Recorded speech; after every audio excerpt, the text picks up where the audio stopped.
시청자 여러분 안녕하십니까? 가장 빠른 종합 뉴스 뉴스큐 시작합니다. 앞으로 꼭 1년, 그러니까 2022년 3월 9일 대한민국 20대 대통령 선거가 실시됩니다.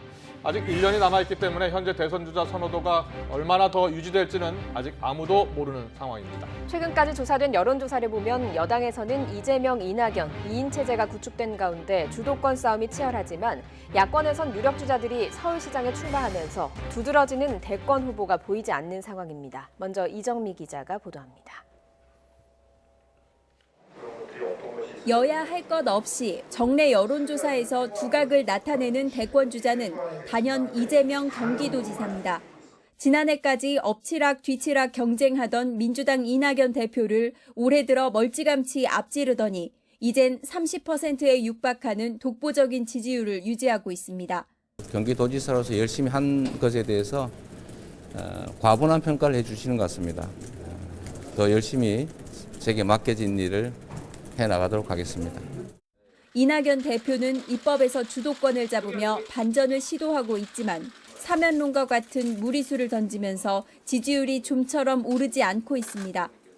오는 4월 보궐선거를 어떻게 치르느냐가 지지율 반등을 판가름할 것으로 보입니다. 여러 원인이 있겠죠. 그리고 국민들께서 많이 아실 거예요. 저의 부족함이 있을 거고요. 또 정치의 복잡함도 있을 겁니다. 그런 것들이 많이 겹쳤겠지요. 여기에 백신 접종으로 코로나19 사태 수습을 지휘하고 있는 정세균 총리와 추미애, 유시민 전 장관의 등장 여부도 여권 구도를 가를 관전 포인트입니다. 반면 야권은 인물난입니다.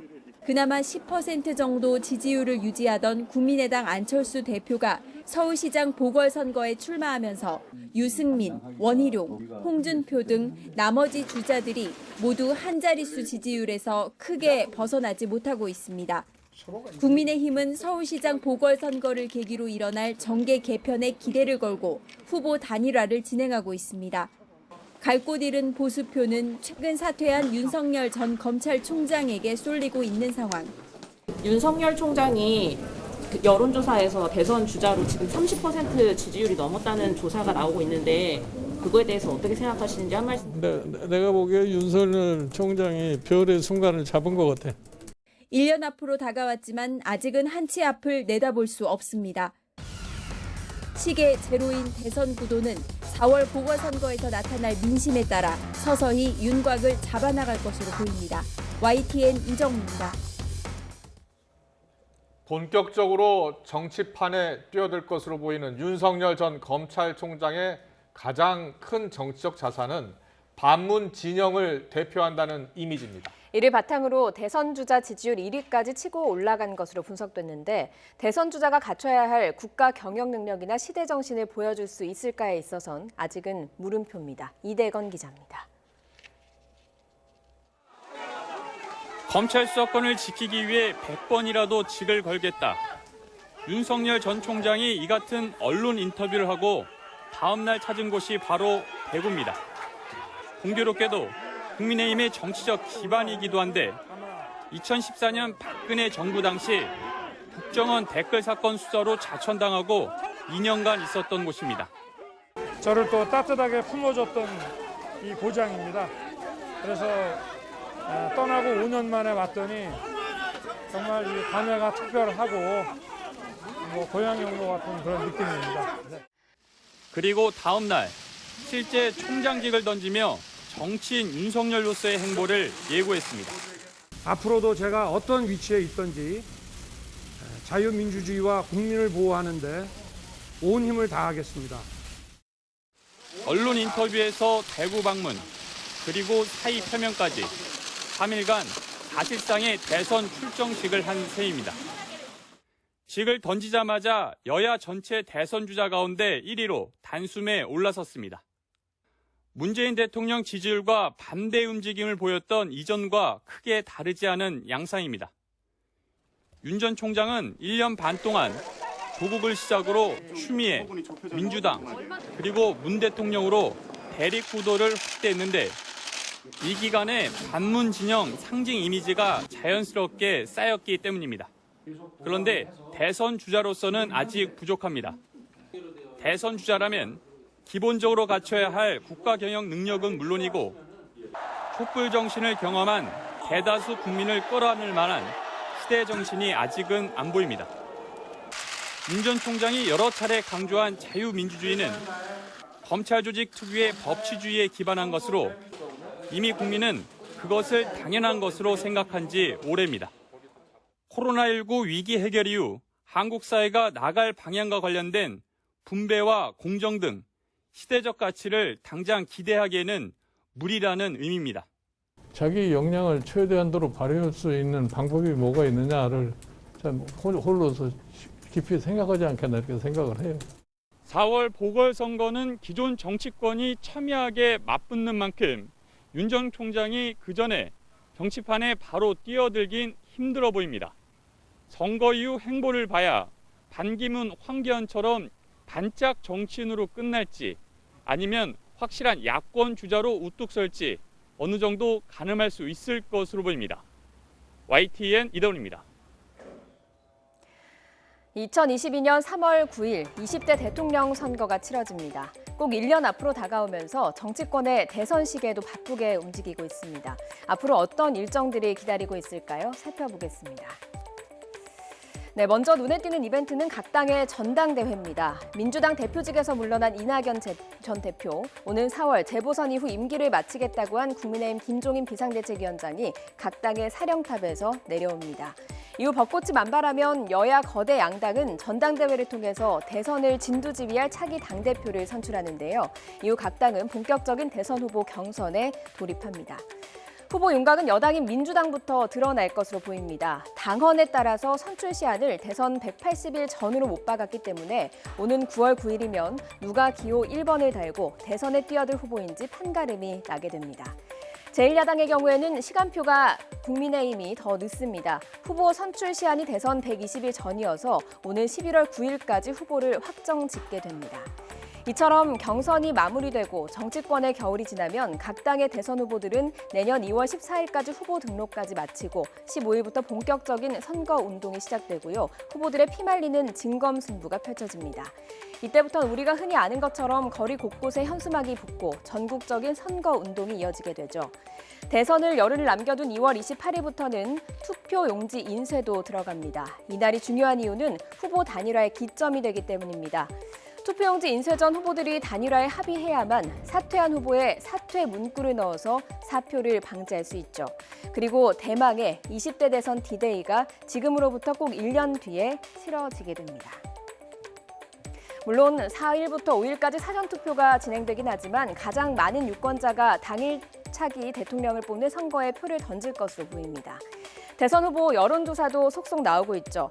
과연 지금의 1위가 1년 뒤에 청와대 입성으로 이어졌을까요? 16대 대통령 선거부터 살펴봤습니다.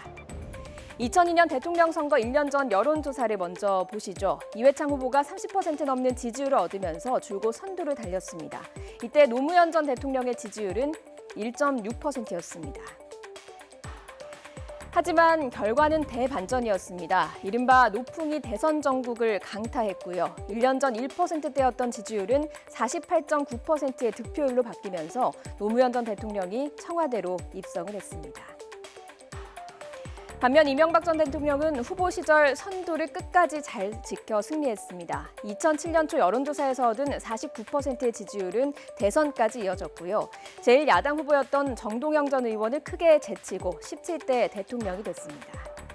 18대 대선 1년을 앞둔 2011년 정치권에서는 안철수 바람, 즉 안풍이 불었습니다. 2012년 대선 1년 전 여론조사에서 박근혜 전 대통령과 오차 범인의 접전을 벌였는데요. 안 대표는 북콘서트 등을 통해서 대중적인 지지를 얻었습니다. 대선 레이스에도 뛰어들었지만 안 대표는 당시 문재인 후보와 단일화 협상 끝에 출마를 접었고요. 18대 대선에선 박근혜 전 대통령이 당선됐습니다. 19대 대선을 1년여 앞두고는 반기문 전 유엔 사무총장이 대선 후보 여론조사에 등장하게 됩니다. 당시 문재인 대통령을 10%포인트 차이로 앞서기도 했습니다. 반기문 전 사무총장은 지금의 야권인 당시 여권의 구세주로 떠올랐지만 여러 구설 속에 대선 석 달 전 불출마를 결심했고요. 대선 성적표조차 받지 못했습니다. 박근혜 전 대통령의 탄핵 정부 속에 2017년 5월 벚꽃 대선이 치러졌고 문재인 대통령이 당선됐습니다.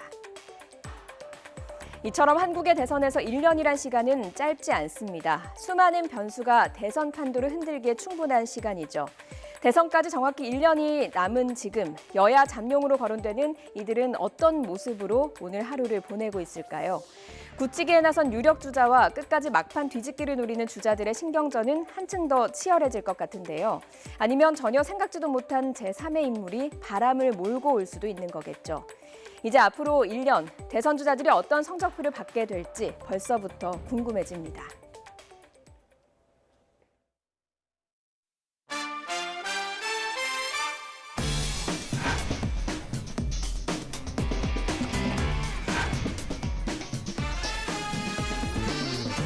더 열심히 제게 맡겨진 일을 해나가도록 하겠습니다.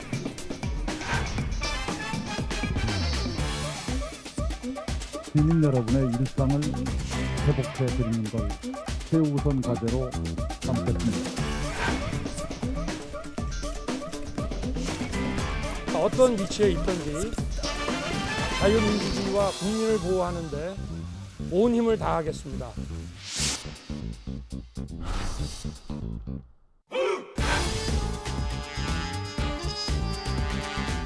전혀 극박을 안 나가십니까? 지금 저는 코로나19와 싸우느라고 정신이 없습니다.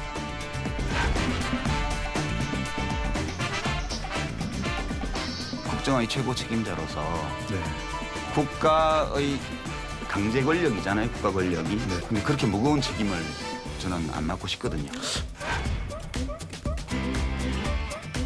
노무현 대통령께서 역점적으로 추진하셨던 그건 개인적으로 좀 제가 운명처럼 풀어야 되는 숙제, 과제이기도 하고 해서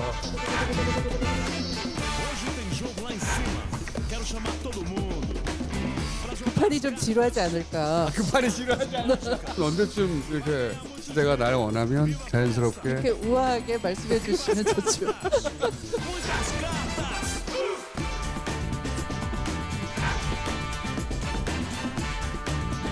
정치를 하는 사람의 로망은 대통령입니다. 그렇죠.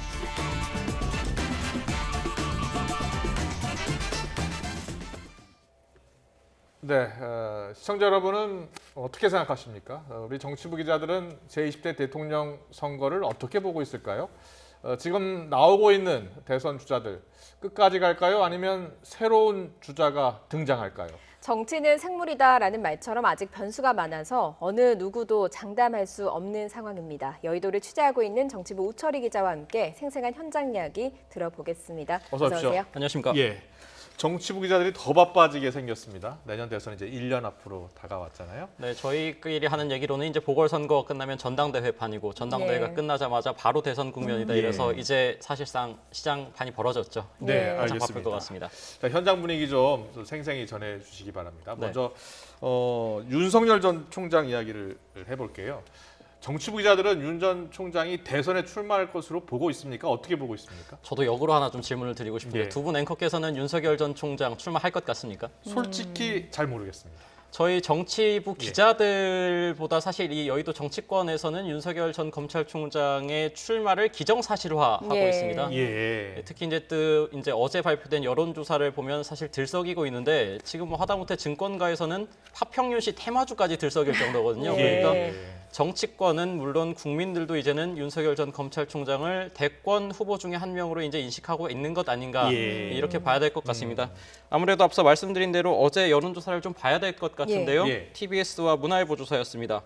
TBS 조사 같은 경우에는 지금 보시는 대로 이제 32.4%로 오차 범위 밖으로 윤석열 전 총장이 앞선 걸로 나왔고요. 또 문화일보 조사 같은 경우에는 오차 범위 내긴 합니다만 역시 선두권으로 나왔어요. 이제 윤석열 전 총장이 물러나기 전 여론조사와 비교를 해보면 당시에는 보통 3위권 정도를 기록을 했고 가끔 뭐 1위를 기록한 적이 있었습니다만 이 사퇴가 확실한 어떤 반등의 모멘텀이 됐다. 이런 분석이 가능할 것 같습니다. 거래 순간을 잡았다 이렇게 표현을 하더라고요. 네, 뭐 김종인 위원장의 말인데요. 또 하나 보면은 사실 이 윤석열 전 총장의 검찰총장직 사퇴 시기 그리고 또 윤석열 전 총장이 국회 아니면 또 어떤 검찰총장에서 물러나면서 했던 말을 보면 상당히 의미심장하거든요. 직접 좀 들어보시죠. 직접 들어보겠습니다. 검찰에서의 제 역할은 지금 이제까지입니다. 그러나 제가 지금까지 해왔듯이 앞으로도 제가 어떤 위치에 있든지 자유민주주의와 국민을 보호하는 데 온 힘을 다하겠습니다. 네, 지금 보셨지만 사실 윤석열 전 총장이 국회에서 발언 그리고 지금 방금 전 보셨던 발언도 어떤 국민을 향한 자신의 공적 역할을 상당히 강조하고 있거든요.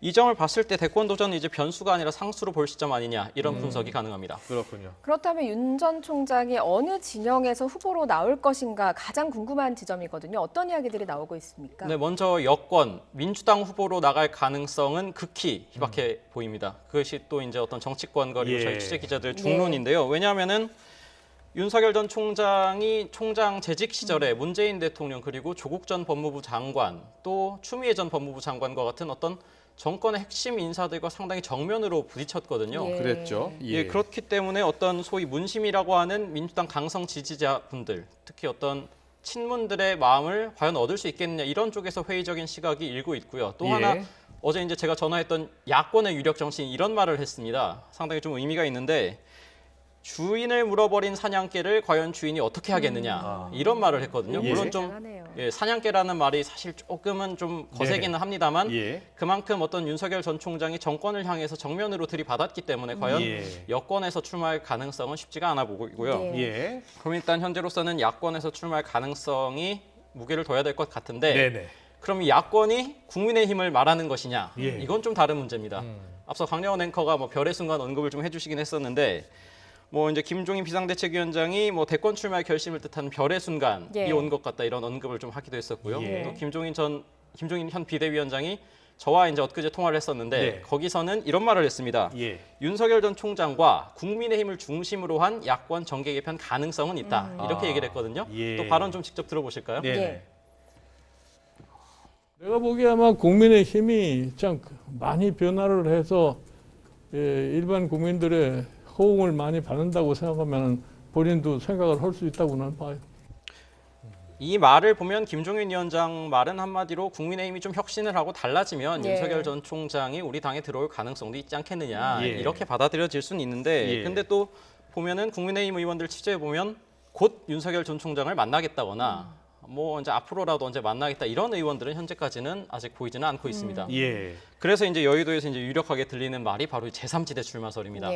한마디로 현재 국민의당 대표이자 서울시장 후보인 안철수 후보와 손을 잡고 서울시장 승리 그리고 대권까지 거머쥐는 가도를 가보겠다. 그래서 야권 재편을 통한 제3지대에서 어떤 윤석열 대세론을 좀 만들어보겠다. 이런 설도 현재로서는 나오고 있습니다. 그렇군요. 취재 기자들은 지금 현재 거대 양당보다는 제3지대에서 어떤 역할을 하고 또 제3지대의 당 후보로 나올 가능성을 높게 본다는 건데 윤 전 총장이 실제로 대선 출마에 나서면 승산이 있을 것으로 보고 있습니까? 사실 이 법조 기자 그리고 또 저희 정치부 기자의 어떤 생각하는 것이 조금은 다른 것 같습니다. 법조 기자들 제가 이제 들어오기 전에 아무래도 윤석열 전 총장이 검찰에서 오래 있었고 또 직전에 총장까지 역임을 했었기 때문에 법조 기자들 말을 좀 들어봤더니 일단 대권 출마 가능성은 상수로 보고 있는 것 같고요.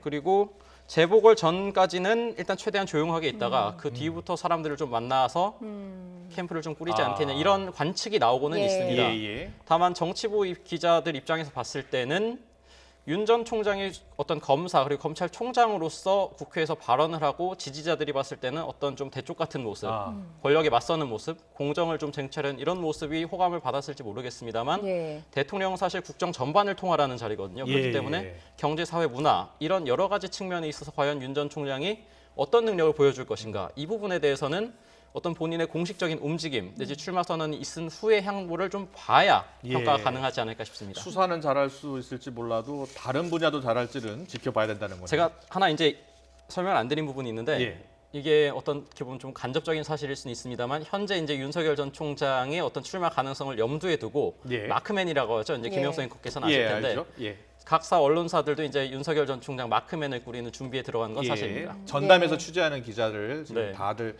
각 언론사들이 다 두고 있다는 겁니다. 윤 전 총장이 지지율 1위를 하면서 가장 좀 속이 쓰리다고 해야 될까요? 그런 인물이 여론조사에서 계속 1위를 달리던 이재명 지사일 겁니다. 오늘 좀 견제하는 발언이 나왔다고 들었어요. 네, 일단 이재명 지사가 오늘 발언을 했는데 예. 상당히 좀 의미심장했거든요. 제가 네. 100번 말씀드리는 것보다 들어보시는 게 더 나을 것 같습니다. 예, 듣고 이야기 나누겠습니다. 윤석열 총장께서 올라오셨잖아요. 뭐 지지율이라고 하는 게 바람 같은 것이어서 뭐 언제 또 갈지 모르는 것이 아니겠습니까? 정치인으로서 윤석열 총장을 좀 평가를 좀 부탁드려도 될까요? 여러 지적들이 있을 텐데 저는 뭐 검찰 개혁이라고 하는 시대적 대의에 좀 더 충실했으면 어땠을까 그런 생각을 합니다. 네, 지금 들어보셨는데요. 예. 오늘 이제 이재명 지사가 민주당에서 열린 당무위원회 참석 뒤에 이제 기자들과 만나서 한 발언입니다. 이 뒤에 또 무슨 말을 했냐면은 예. 지금 화면으로 나오고 있는데 구태 정치하지 말라. 아. 그리고 일반적인 예측으로 봤을 때는 당연히 정치를 할 것으로 보인다 이랬는데 예. 아무리 봐도 이제 좀 견제를 하는 것이 아닌가 예. 이렇게 좀 네. 읽히는 대목이고요. 예. 또 본인 입장에서는 이제 길고 짧은 건 좀 돼봐야 되지 않겠냐. 예, 이제 본 레이스를 좀 시작해보자 이렇게도 좀 받아들여집니다. 예. 그런데 이재명 지사 입장에서는 일단 당면 과제는 민주당의 후보가 되는 네. 겁니다. 그래서 그런지 요즘에 이재명 지사가 경기지사인데 여의도를 자주 찾고요. 또 여의도의 의원들도 또 그 찾는 장소에 많이 가더라고요. 네, 두 분 아시겠지만 제가 지금 현재는 국민의힘을 비롯한 야당을 취재를 하고 있다 보니까 저희 이제 민주당 출입 기자들한테 샅샅이 한번 물어봤습니다. 예. 이제 이재명 지사가 아무래도 최근에 예산정책협의회라든지 아니면 아. 또 정책간담회 등 예. 빈번하게 국회 안팎을 방문한 것도 사실이고요. 또 민주당 의원들 직접 접촉한 게 거의 한 80여 명이 된다. 예. 이럴 정도로 상당히 광폭 행보를 하고 있다. 그렇군요. 이런 예. 지금 말도 나오고 있거든요. 또 실제로 일부 초선 의원들 가운데서는 이재명 지사를 꽤 좋게 평가한다. 이런 말까지 지금 나올 정도입니다. 예. 근데 앞서 이재명 지사 관련해서 이제 김영수 앵커 언급하셨는데 이재명 지사의 단점 내지 어떤 한계점이 당내 기반이 좀 약하다 이런 평가가 나오고 있거든요. 예. 그럼 한마디로 강성 지지층인 친문들의 마음을 좀 잡아야 할 텐데 그러다 보니까 아무래도 내 사람 만들기 현재로서는 좀 주력할 수밖에 없는 그런 현실적인 상황이 있고요. 예. 이와 함께 본인의 강점인 어떤 기본소득과 같은 선제적인 아젠다 세팅 예. 이런 부분도 동시적으로 더 주력해서 갈 가능성이 현재로서 높아 보입니다. 이재명 지사의 발언을 잘 들어보면 약간의 여유도 있어 보이거든요. 네. 최근 여론조사를 보면 여러 주자 가운데 가장 높은 지지율을 보였어요. 네. 물론 윤석열 총장이 나오기 전입니다. 사퇴하기 전까지는 단독으로 1위를 기록했는데 차기 대선 후보 양자 가상 대결이 오늘 나왔거든요. 한번 설명 좀 해주실래요? 네, 이게 지금 이낙연 현 대표와 윤석열 전 총장 그리고 이재명 지사와 윤석열 전 총장의 대결에서 이낙연 전 대표죠 이제 좀 예. 밀린 것으로 볼 수 있는데 이재명 지사 같은 경우에는 윤석열 전 총장을 현재로서는 앞서는 것으로 나오고 있거든요. 예. 앞서도 제가 말씀을 드렸습니다만 이제 윤석열 전 총장이 수사 능력 이외에 어떤 국정 운영에 있어서 사실상 경험이 없는 상태거든요. 이 부분에서 뚜껑이 열려졌을 때 어떤 예. 능력을 보여줄 것인가 이것에 따라서 현재 이재명 지사 내지 여권 주자와의 경쟁력이 어떻게 판가름 날 것인지 좀 가늠해 볼 수 있을 것 같습니다. 근데 거의 오차범위 내예요 지금 보면. 네, 예. 상당히 예. 접전이라는 걸 알 수 있죠. 네. 뭐 이재명 지사와 이제 앞서서 보신 것처럼 윤석열 전 총장의 대결에서는 이재명 지사가 앞서는 것으로 네. 나왔고 이낙연 대표 이제 전 대표가 됐죠. 대표의 경우에는 윤석열 총장이랑 맞붙었을 때 떨어지는 것으로 뭐 오차범위 내긴 네. 하지만 나왔거든요. 지금 지지율이 계속 떨어지고 있어서 마음이 상당히 급할 것 같거든요. 사실 앞서 이재명 지사가 좀 속이 쓰리지 않겠냐 이런 말씀을 해주셨습니다만 예. 더 쓰린 사람은 아마 이낙연 대표일 겁니다. 네네. 왜냐하면은 이낙연 대표 임기가 원래 2년입니다. 그리고 192일 만에 정확하게 지금 대표직에서 물러난 것이거든요. 예. 근데 이게 예. 민주당 당헌, 그러니까 나라로 치면 헌법과 같은 건데 예. 당헌의 어떤 대권 출마를 위해서는 1년 전에 공직을 사퇴해야 하는 당헌 때문에 그렇습니다. 아무래도 이낙연 대표, 전 대표의 어떤 대권 출마를 위한 사퇴의 소회가 좀 궁금한데 저도 예. 아직 못 들어봤거든요. 함께 들어보시죠. 예. 당대표의 경험도 그것이 잘 됐건 잘못됐건 향후 제 인생의 크나큰 자산이 될 것입니다. 앞으로 저는 문재인 정부의 성공적 마무리와 대한민국의 발전을 위해 제가 어느 곳에서 무엇을 하든 저 역할과 책임을 다하겠습니다. 참 당대표 처음 출마할 때도 얘기가 나왔는데요. 네. 그 당시에 지지율이 상당히 높았을 때입니다. 그런데 이 당대표 되는 게 독이 든 성배일 수 있다 이런 얘기가 많이 나왔었잖아요. 근데 실제로 지지율은 당대표가 된 이후로 계속 하락했어요. 아무래도 민주당 내부 인사들 그리고 취재 기자들 물어보면 예. 민주당 대표를 맡은 것이 독에 뜬 성배가 됐다 이런 평가가 지배적입니다. 예. 앞서 이재명 지사가 아니라 이낙연 대표 발언 중에 전 이 부분이 상당히 와닿았거든요. 네네. 잘했건 잘못했건 그리고 문재인 정부의 성공적인 마무리를 위해 최선 요 예. 말을 했는데 네. 이 잘못했건이라는 것은 사실상은 지금 자신의 사면 발언을 언급하는 것으로 보이거든요. 예. 그 당내에서 지금 어떤 이낙연 전 대표의 지지율에 결정타를 안긴 것이 바로 이명박 박근혜 전 대통령 사면 언급을 한 것이 예. 직격타가 됐다 이런 분석이 상당히 많습니다. 예. 그러다 보니까 이낙연 대표로서는 본인의 총리 재직 시절에 어떤 화합 그리고 어떤 국정 운영의 무게감, 안정감 이런 것이 본인의 최대 강점이었는데 예. 그것이 어떤 사면 발언으로 인해서 당내 지지층들의 역풍을 강하게 불러왔기 때문에 네. 본인으로서는 상당히 뼈아픈 대목이 되지 않을 수가 없는 상황입니다. 예. 그런데 아직 기회가 끝난 건 아닙니다. 왜냐하면은 4.7 보궐선거가 어떤 전환점이 될 수가 있는데 이번에 민주당이 상임선거대책위원장을 맡게 됐거든요. 예. 그러다 보니까 선거운동을 진두지휘를 하는데 만약에 부산에서까지 이긴다. 예. 그럼 이낙연 대표가 다시 한번 반등할 모멘텀이 생기는 것으로 봐야 네. 되겠고요. 예. 또 만약에 서울까지도 못 가져오게 된다면 예. 이낙연 대표의 위기는 더욱 커질 수 있다. 이런 전망이 지배적입니다. 그렇군요. 예. 이낙연 대표에게는 어느 때보다 중요한 재보선이 될 것 같은데 올해 초에 목소리를 좀 크게 높였던 인물 중에 하나는 또 정세균 국무총리입니다. 지금 대권에 도전할 가능성을 정치부 기자들 어떻게 보고 있는지 궁금하거든요. 일단 이렇게 좀 정리를 하겠습니다. 정세균 총리의 대권 도전 가능성 상당히 높다. 본인도 상당히 희망하고 있다. 그리고 보궐선거 뒤에 거취를 결정할 것이다. 이런 전망이 많습니다. 예. 그런데 사실 이제 현장 취재 기자 그리고 이제 민주당 내 인사들 취재를 하다 보니까 웃지 못할 농담 한마디가 상당히 좀 의미심장하게 다가오는데 무슨 말이냐면 가까이서 보면 참 좋은 사람인데 네. 정말 참 좋은 사람인데 멀리서는 보이지가 않는다. 아. 한마디로 이제 국민적 지지율이 예. 당내 어떤 신망은 두터울지 몰라도 국민적 지지율이 그만큼 못 따라온 것에 대한 아쉬움을 좀 나타내는 걸 텐데요. 네네. 현재 또 국무총리라는 중요한 직책을 맡고 있다 보니까 좀 조심스러운 것도 있을 텐데 예. 얼마 전에 저희 YTN에 출연했었거든요. 그때 네. 발언 좀 들어보시죠. 예. 정치인은 뭐 그런 어떤 목적을 가지고 선거에 출마할 수도 있지만 또 정치인으로 그냥 평당원으로 남을 수도 있는 것이기 때문에 가능성은 다 열려 있다 이렇게 보시면 되겠습니다. 정세균 총리에게는 정말 지금 총리 직책이 하나의 모멘텀입니다. 예. 내일 이제 또 LH 의혹 관련해서 긴급 관계장관 회의를 주재를 하거든요. 한마디로 총리로서 지금 코로나 국난 극복 그리고 어떤 이 여러 현안 해결에 있어서 존재감을 부각한다면 지지율 반등의 또 다른 모멘텀으로 삼을 수도 있다. 이런 분석이 있습니다. 정세균 대표는 국회의장도 지냈고요. 네. 지금 대표도 지냈고 총리까지 지낸 겁니다. 그 점이 사실 아킬레스건이 될 수 예. 있는데 사실 총리를 할 때도 국회의장을 했던 어떤 입법부의 수장, 국가의전서열 2위였던 사람이 총리로 예. 가는 것에 대한 예. 비판이 좀 있었거든요. 그런데 다시 대통령을 한다? 이 부분도 사실 조금 발목을 잡을 수도 있는 소지가 될 수 있습니다. 알겠습니다. 정세균 총리의 향후 행보 좀 지켜봐야 되겠고요.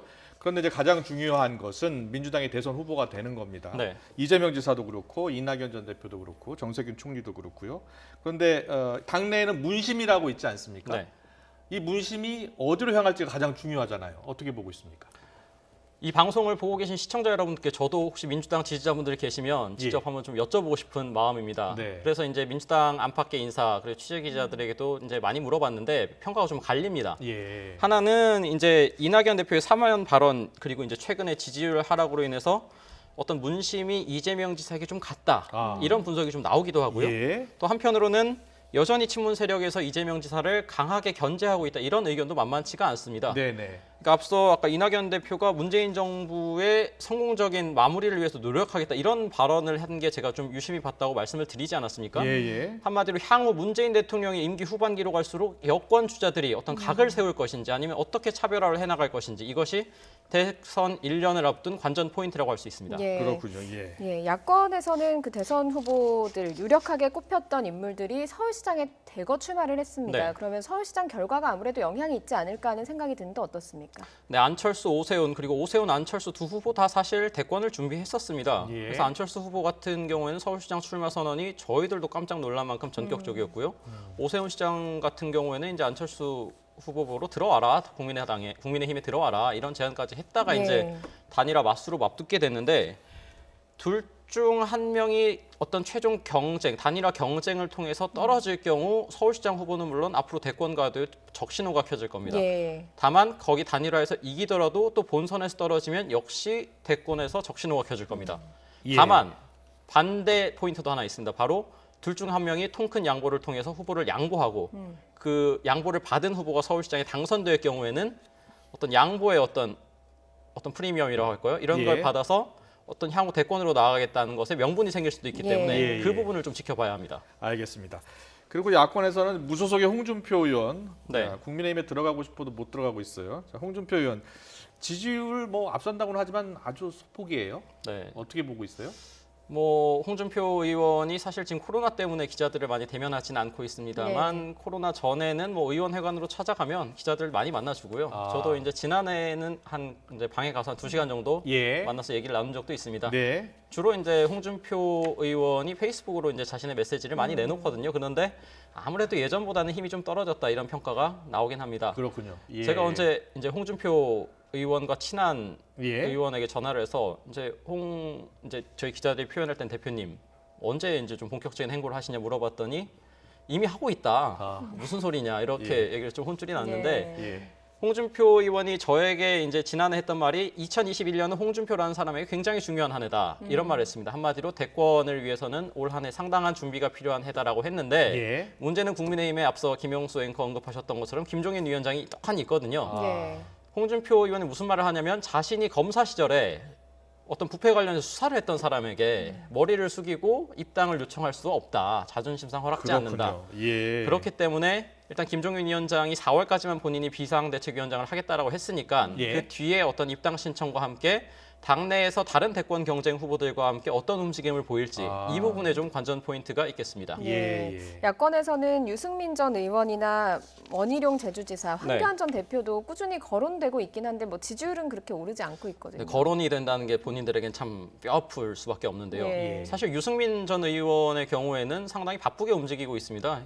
아까 처음에 이제 제가 출연하기 전에 영상 구성에서도 나왔습니다만 여의도에 이미 사무실을 냈습니다. 근데 그 여의도 사무실이 과거 자신이 창당했던 바른정당이 당사로 쓰던 건물입니다. 네. 거기에서 이미 당사 건물을 사무실로 꾸려서 이미 사람들을 두루 만나고 있고요. 또 유승민 전 의원의 어떤 유승민계로 불리는 어떤 유력 현 국민의힘 의원 중에 한 명이 어제 저랑 통화해서 무슨 말을 했냐면 현재 유승민계로 분류되는 현역 국민의힘 의원이 30명 정도 된다. 최대 계파다. 예. 이런 말을 했습니다. 대놓고 드러내고 있지는 않습니다만 예. 그만큼 뜻을 함께하고 있는 당내 세력이 많기 때문에 네네. 이제부터 시작이다 이런 의미로 받아들여야 될 것 같고요. 예. 또 하나는 유승민 전 의원이 이번에 4.7 보궐선거에서 국민의힘 선대위 부위원장을 맡았습니다. 네. 다소 의외라는 좀 평가가 있는데요. 예. 이걸 왜 맡았냐? 네. 대선으로 가기 위한 지름길이냐 이렇게 물어봤더니 그게 아니라 예. 만약에 서울시장 어떤 후보가 당선이 되거나 선거 과정에서 자신이 역할을 하지 않아 서울시장에 떨어질 경우에 그것으로 인해서 자신의 대권 가도에 어떤 더 불리한 그 요인이 훨씬 더 많기 때문에 자신의 역할을 다 하기 위해서 맡은 것이다. 왜냐하면은 유승민 전 의원이 어떤 서울의 30, 40대 중장년층의 어떤 중도보수층에는 상당히 인기가 있는 것으로 현재 이제 평가를 받고 있기 때문에 그런 발언을 한 것으로 보입니다. 다음 이제 원희룡 제주지사로 넘어가게 되면은 뭐 페이스북을 통해서 중앙정치현안에서 계속해서 목소리를 내려고 노력을 하고 있습니다. 네네. 보셨는지 모르겠는데 TV 예능에도 나왔었고요.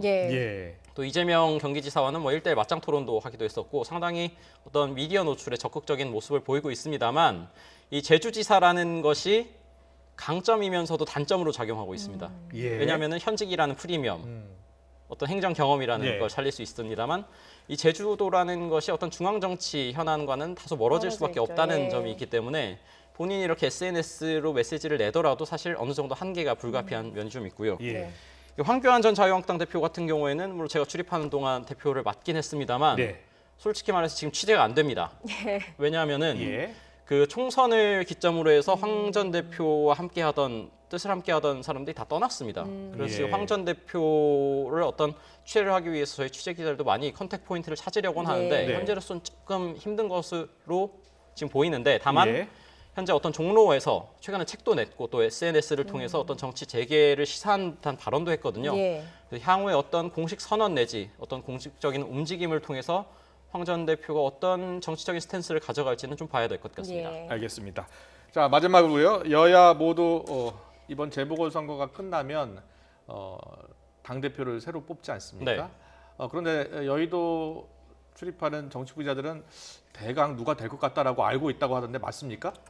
뭐 맞다고 하기는 예. 좀 곤란하고요. 예. 대신 누가 될 것 같다 이렇게 짐작은 예. 좀 하는 바는 있습니다. 네. 다만 제가 이제 선거 공정성을 위해서 말씀드릴 예. 수는 없고요. 먼저 민주당을 살펴보면은 전당대회를 한 5월쯤에 실시를 할 것 같습니다. 예. 현재 거론되는 후보 홍영표, 송영길, 우원식 이렇게 세 의원이 예. 주로 거론이 되고 있습니다. 예. 근데 이 여당 대표라는 것이 경선 흥행도 책임을 져야 되고요. 그렇죠. 동시에 또 선거를 진두지휘하는 역할도 해야 합니다. 예. 예. 상당히 중책입니다. 그렇죠. 그렇다 보니까 이 두 가지 몫을 잘 해낼 사람, 동시에 또 민주당 내 어떤 강성 지지층, 친문이라고 불리는 사람들과의 어떤 관계라든지 또 후보로 유력 후보 거론되는 사람들과의 관계 네. 이런 것도 고려가 될 수 있기 때문에 네. 이 점을 좀 지켜봐야 될 것 같고요. 예. 사실 국민의힘으로서는 더 머리가 아플 수밖에 없습니다. 네네. 현재 누가 거론되고 있습니까? 거론되는 사람 주호영 현 원내대표 유력하게 거론되고요. 예. 또 조경태 의원, 홍문표 의원, 윤영석 의원 좀 거론되고 네. 또 나경원 전 의원은 물론이고요. 지금 김무성 전 대표의 이름도 오르내리고 있습니다. 아. 나경원 대표 측에서는 일단 현재 조심스러운 반응입니다. 왜냐하면 예. 얼마 전에 이제 당내 경선에서 좀 이제 고배를 마셨기 때문에 예. 그 점에 있어서 좀 조심스러울 수밖에 없고, 다만 김무성 전 대표는 얼마 전에 직접 통화를 했을 때 예. 본인이 킹메이커를 자처하겠다고 했기 때문에 어떤 그 킹메이커로서의 역할, 책임감에 대해서는 강하게 인식하고 또 이제 기꺼이 어떤 일을 하겠다라는 마음은 있는데 대신 예. 당대표 출마에 대해서는 상당히 말을 아꼈습니다. 네네. 앞서 말씀드린 대로 여권은 물론이지만 야권은 지금 최근 선거를 계속해서 졌거든요. 예. 이번 보궐선거 그리고 향후 대선에서 어떤 새로운 당대표가 당내 어떤 의견들을 조율해서 일사불란하게 선거 체제를 갖추고 정말 한마음 한뜻으로 선거를 꾸려나가야 되는데 그런 점에서 과연 누가 적임자가 될 것이고 그 역할을 완수해낼 것인지 이 부분에 대해서는 조금 더 지켜봐야 할 것 같습니다. 예. 네, 알겠습니다. 대선 1년을 앞둔 여의도 정치권의 생생한 이야기 들어봤습니다. 우철희 기자였습니다. 잘 들었습니다. 고맙습니다.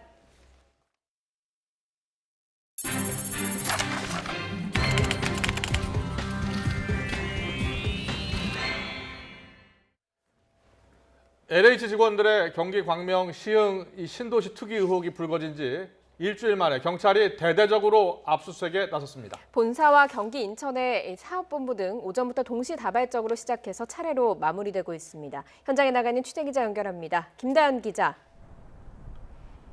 네, LH 광명 시흥 사업본부 앞에 나와 있습니다. 네, 압수수색이 지금 이 시간에도 계속 이어지고 있습니까?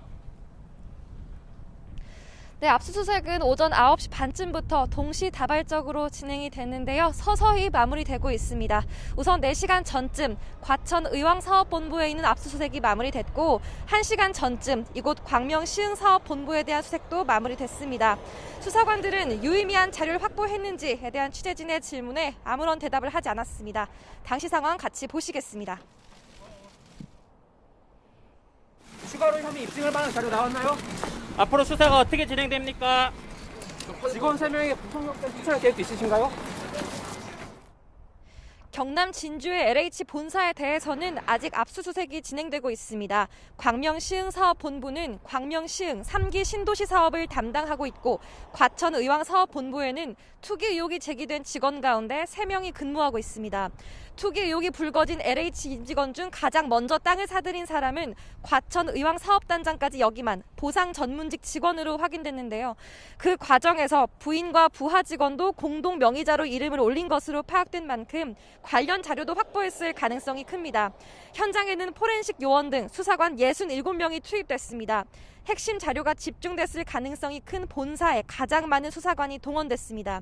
경찰은 투기 의혹을 받는 직원 13명의 주거지에 대해서도 압수수색하고 여권이 없는 직원을 제외한 12명에 대해 출국 금지 조처도 내렸습니다. 지난 2일 참여연대와 민변은 광명 시흥의 신도시 지구가 발표되기 전 LH 직원 10여 명이 해당 지구에 있는 100억 원대 토지를 사들였다는 의혹을 제기했는데요. 이후 LH 측은 자체 조사 결과 의혹 당사자가 전현직 직원 15명으로 확인됐다고 발표했습니다. 오늘 압수수색 대상에는 일단 현직 13명만 포함된 것으로 알려졌습니다. 부동산 투기사범 특별수사단을 구성한 경찰은 수사에 속도를 내고 있습니다. 지난 4일 경기 남부경찰청 반부패 경제범죄수사대는 의혹을 처음 제기한 민변 관계자를 참고인 신분으로 불러 조사했습니다. 민변 측은 조사 과정에서 투기 의혹을 받는 LH 직원들의 명단과 토지 매입 명세 등의 자료를 전달한 것으로 알려졌습니다. 핵심은 이들이 업무 처리 중 알게 된 비밀을 재산상의 이익을 취득하거나 다른 사람에게 제공했냐 여부인데요. 경찰은 공직자들이 3기 신도시 예정지를 중심으로 내부 정보를 투기에 이용했는지, 명의 신탁이나 농지법 위반 등 부정한 방법으로 부동산을 취득했는지도 함께 들여다볼 방침입니다. 지금까지 LH 광명시흥사업본부 앞에서 YTN 김다연입니다.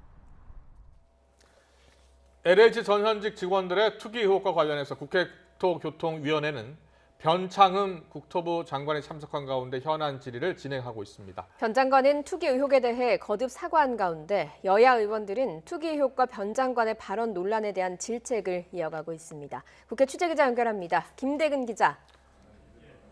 네, 국회입니다. 네, 변창흠 장관이 국토위 현안 질의에서 사과하는 장면을 봤는데요. 지금도 현안 질의는 계속되고 있습니까? 네, 지금은 잠시 정회 상태인데요. 국회 국토교통위원회가 시작하자마자 변창흠 국토교통부 장관 등 국토부와 LH 관계자들은 이번 의혹에 대한 사과의 의미로 자리에서 일어나 고개를 숙였습니다. 변 장관은 LH 임직원들의 투기 의혹으로 국민 여러분이 실망과 분노를 느끼는 것을 잘 안다며 가슴이 아프고 송구스럽다고 말했습니다. 들어보겠습니다. 저는 어느 때보다도 오늘 무거운 마음으로 이 자리에 섰습니다. 매우 참담한 심정입니다. 불미스러운 일이 발생한 데 대하여 진심으로 통감하고 국민 여러분과 의원님께 깊은 사과의 말씀을 드립니다. 여야 의원들은 투기 의혹에 대한 비판뿐 아니라 변 장관의 발언 논란도 질책했습니다. 변 장관은 의혹이 제기된 뒤 개발 정보를 미리 알고 땅을 산 건 아닌 것 같다는 등의 발언으로 LH 직원들을 두둔하는 거 아니냐는 비판을 받았는데요. 특히 야당에서는 변 장관의 사퇴를 촉구하는 목소리도 나왔습니다. 의원들의 발언 내용을 들어보겠습니다. 에서 국민들의 분노에 불을 지른 당사자가 우리 변창흠 장관이에요. 공기업 직원들이 투기에 그것도 집단적으로 나섰는데, 당연히 장관이 그 제 식구 감싸기 말하는 게 상식적으로 말이 되냐고요. 그게. 그러니까 국민들이 당장 사퇴하라 이겁니다. 저도 같은 생각이에요. 집 문제 때문에 고통을 안고 힘들어하는 모든 국민들에게 큰 허탈감과 분노를 안겨주고 있습니다. 특히 국민의힘은 현재 진행 중인 합동조사와 수사에 대한 불신을 보이기도 했는데요. 들어보겠습니다. 차명 거래, 차명 투기를 하고 있다는 거예요. 본인이 아는 지인 또는 본인과 가족이 아닌 다른 사람의 이름으로 땅을 사두기 때문에 지금 정부하고 있는 합동특별조사나 뭐 수사나 이거는 진상에 접근할 수가 없어요. 이런 가운데 국민의힘은 민주당을 향해 의혹이 제기되고 일주일이나 지나서야 상임위 소집에 응했다며 비판했고, 민주당은 조사도 이루어지지 않은 상태에서 상임위를 열자는 건 정치 공세를 위한 것이라고 맞받아치면서 공방을 벌이기도 했습니다. 오늘 회의에서 국토부와 LH는 토지개발과 주택건설 관련 기관의 직원들은 일정 범주 안에서 토지거래를 원칙적으로 제한하고 재산 등록을 의무화하는 방안과 LH 직원이 보유한 토지는 대토보상과 이주 생활대책 대상에서 제외하는 방안 등 검토 중인 예방 대책도 보고했습니다. 네, 정치권에서는 이번 사태가 다음 달 보궐선거에 미칠 영향도 중요하게 눈여겨볼 텐데요. 여야 지도부의 입장은 어떻습니까? 네, 민주당은 이번 사건을 공직부패를 완전히 뿌리 뽑는 계기로 삼겠다며 발본색원과 제도개혁에 방점을 두고 있습니다. 김태년 원내대표는 오늘 아침 회의에서 우선 정세균 총리가 정부 합동특별수사본부 설치를 지시한 만큼 투기 가담자들을 끝까지 수사해 강력하게 처벌하겠다고 강조했습니다.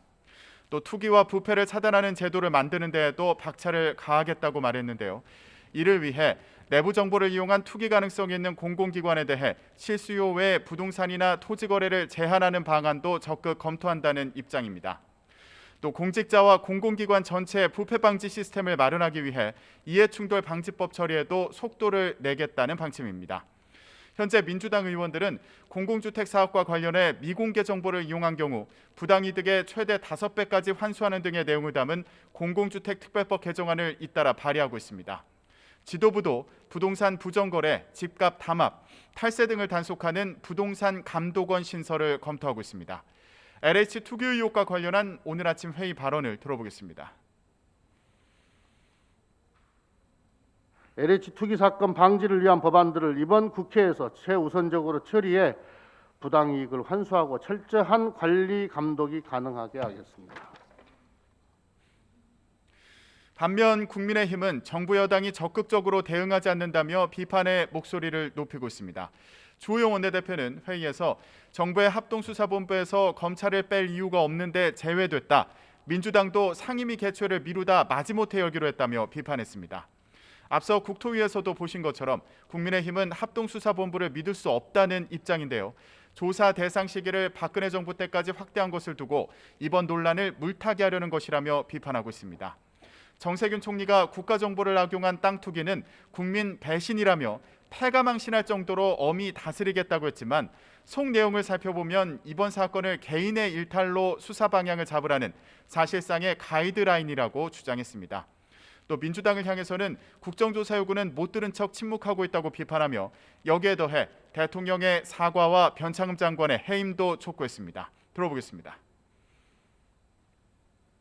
4.7 선거를 앞두고 있어서 이 사건의 투기 실태들이 드러나면 국민적 분노가 일까 봐 덮으려고 하다가는 더 큰 분노에 직면하게 될 것입니다. 국민의힘은 당 차원의 부동산 특위를 꾸려 의혹을 조사하고 공공개발 관련 임직원들의 재산 등록 의무화 등 제도 개선안도 마련하겠다고 밝혔습니다. 지금까지 국회에서 YTN 김대근입니다. 문재인 대통령은 LH 투기 의혹과 관련해서 투기는 투기대로 조사하되 정부의 주택 공급 대책에 대한 신뢰가 흔들려선 안 된다고 말했습니다. 그러면서 이사 부동산 대책 추진에 차질이 없어야 한다며 나아가 공급 대책이 오히려 더 속도감 있게 추진되어야 한다고 강조했다고 청와대 강민석 대변인이 전했습니다. 정세균 국무총리가 LH 투기 의혹 사건과 관련해 내일 경찰청장과 검찰총장 권한대행 등을 불러 검경 간 유기적 수사 협력 방안을 논의합니다. 국무총리실은 정 총리가 내일 오전 10시 긴급 관계기관 회의를 소집할 예정이라며 이같이 밝혔습니다. 내일 회의에는 박범계 법무부 장관과 전해철 행안부 장관, 김창룡 경찰청장과 조남관 검찰총장 직무대행이 참석할 예정입니다. 박범계 법무부 장관은 LH 직원들의 땅 투기 의혹 사건에서 검찰이 해야 할 큰일 가운데 하나는 범죄 수익 환수라고 강조했습니다. 박 장관은 오늘 수사 전담팀을 구성한 수원지검 안산지청을 격려 방문해서 간부들과 간담회를 마친 뒤 검찰은 불로소득을 철저히 환수해서 국민적 공분에 부응해야 할 것이라며 이같이 말했습니다. 또 이번 사건을 수사하는 경기 남부경찰청과 검찰 간 소통이 원활하다는 걸 확인했고 오늘 경찰이 압수수색 영장을 진행하는 걸 보니 수사 의지에는 의심의 여지가 없다며 수사권 조정 때문에 크게 걱정할 일은 없다고 생각한다고 덧붙였습니다. 박 장관의 말 직접 들어보겠습니다. 경기 남부경찰청하고 아주 의견 소통이 원활히 잘 되고 있다고 그럽니다. 그래서 이미 검경 협력이 잘 이루어지고 있다는 것을 확인을 했고요. 해야 될 큰일 중에 하나가 범죄 수익 환수가 있습니다. 준비가 면밀히 잘 돼 있다는 것을 확인을 했고 어쨌든 불로소득을 철저하게 끝까지 환수해서 국민적 공분을 잘 부응해야 되지 않느냐. 다음 소식입니다. 더불어민주당 천준호 의원은 국민의힘 오세훈 서울시장 후보가 과거 가족 소유의 내곡동 땅을 보금자리 주택지구로 지정하는 데 관여한 의혹이 있다면서 해명을 요구했습니다. 천 의원은 기자회견을 열고 오 후보가 서울시장으로 재직했던 지난 2009년 8월 서울시가 국토해양부에 내곡동을 보금자리 주택지구로 지정해달라고 요청했다고 밝혔습니다. 이에 두 달 뒤 국토해양부는 오 후보의 가족과 처가가 소유한 땅 4천여 제곱미터가 포함된 내곡동을 보금자리 주택지구로 지정했다고 주장했습니다. 오세훈 서울시장 후보는 자신에게 제기된 내곡동 땅 투기 의혹에 대해 기가 막힌 주장이라며 10년 전 흑색 선전을 또 꺼내 우려먹는 곰탕 흑색 선전이라고 비판했습니다. 오 후보는 의혹을 제기한 민주당 박영선 서울시장 후보의 비서실장인 천춘호 의원에 대해서 명예훼손죄를 비롯해서 모든 사법적 책임을 묻겠다고 강조했습니다. 직접 들어보시죠. 국민의힘 오세훈 서울시장 후보의 땅 투기 의혹에 대한 철저한 진상 규명이 필요합니다. 오세훈 후보는 과거 본인 가족과 처가가 소유한 내곡동 땅이 보금자리 주택지구로 지정되는 데 관여했다는 의혹이 있습니다. 네, 정말 기가 막힌 주장이 나왔습니다. 10년 전에 제가 재선 서울시장으로 당선될 시점에 나왔던 흑색 선전을 똑같은 내용을 가지고 다시 한번 우려먹는 곰탕 흑색 선전이다. 저는 이렇게 생각을 합니다. 천준호 의원은 앞으로 명예훼손죄를 비롯해서 가능한 모든 사법적 책임을 져야 할 것입니다. 네, 백신 접종 별다른 차질 없이 예정대로 진행되고 있지만 코로나19 3차 대유행 역시 여전히 진행 중입니다. 어린이집과 병원 등 우리와 가까운 일상생활 곳곳에서 집단 감염이 이어지면서 신규 확진자는 하루 만에 다시 400명대로 올라갔습니다. 취재기자 연결해서 알아봅니다. 이승훈 기자. 네, 이승훈입니다. 네, 먼저 백신 접종 소식부터 전해주시죠. 코로나19 백신 1차 접종 받은 뒤 확진한 사례 6명이 더 늘었다고요? 예, 그렇습니다. 질병청이 확인한 지금까지 확진 사례가 모두 6명입니다. 어제 국립의료원 의료진 3명의 접종 뒤 확진이 확인됐으니까 이들을 빼면 3명이 더 확인된 겁니다. 질병청 그러나 추가 환자 3명이 누군지는 밝히지 않았습니다. 다만 질병청은 이들이 접종 전에 이미 감염됐거나 접종을 받고 면역이 형성되기 전에 감염됐을 가능성이 모두 있다면서 이런 상황은 특이한 상황이라든가 오류가 있는 상황은 아니라고 강조했습니다. 어제 하루 백신 접종자 모두 6만 4천여 명입니다. 이에 따라서 지금까지 누적 접종자는 38만 3천여 명이 되는데요. 이에 따라서 1분기 우선 접종 대상자의 절반이 1차 접종을 끝냈습니다. 네, 지금까지 확인된 신규 확진자 추이도 정리해 주시죠. 국내 코로나19 하루 신규 환자 모두 446명입니다. 전날보다 100명 정도가 늘어나서 하루 만에 또 400명대가 됐는데요. 감염 경로를 보면 국내 발생이 427명, 그리고 해외 유입 사례가 19명입니다. 지역별로 보면요. 경기도가 181명을 비롯해서 수도권 신규 환자가 299명이고요. 수도권 밖의 지역에서는 광주가 32명, 충북 21명 등입니다. 코로나19로 숨진 사람은 3명이 더 늘었습니다. 사회적 거리두기 체계 자체를 지금 바꾸는 개편 초안이 이번 주에 마련돼서 다음 주쯤에 확정이 된다고요? 예, 그렇습니다. 중앙재난안전대책본부는요, 단계별 영업 제한을 받게 되는 관련 단체의 의견을 수렴해서 이번 주에 개편 초안을 만들고요, 다음 주에 확정할 예정이라고 밝혔습니다. 또 같은 업종이라도 운영 방식에 따라서 방역 위험도가 다른 점을 고려해서 방역 수칙을 세분화하고요. 단계적 조치도 차등 적용하는 방향으로 논의하고 있다고 됐습니다.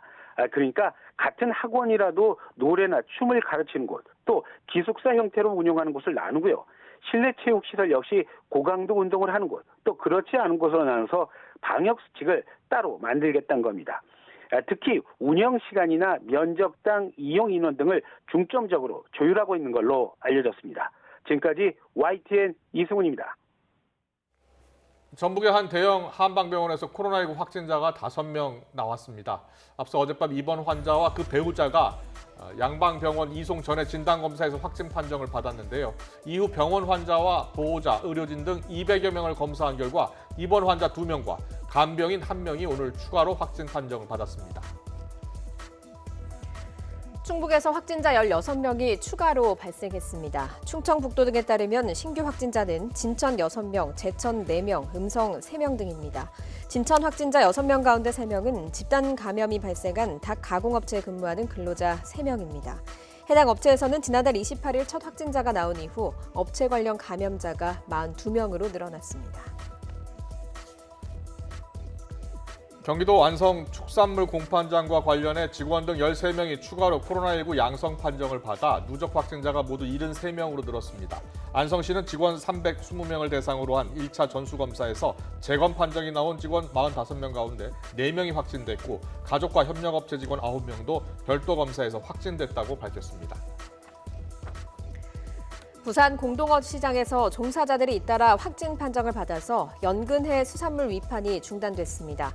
부산시는 지금까지 부산 항운노조 어류지부 조합원과 임시조합원 10명, 접촉자 3명이 확진 판정을 받으면서 조합원 전수검사에 들어갔고 300여 명이 자가격리됐다고 밝혔습니다. 부산시 관계자는 지난달 21일부터 지난 6일 사이 부산 공동어시장을 방문한 사람이 모두 검사 대상인데 출입자 명단이 없어서 규모를 파악하지 못했다고 설명했습니다.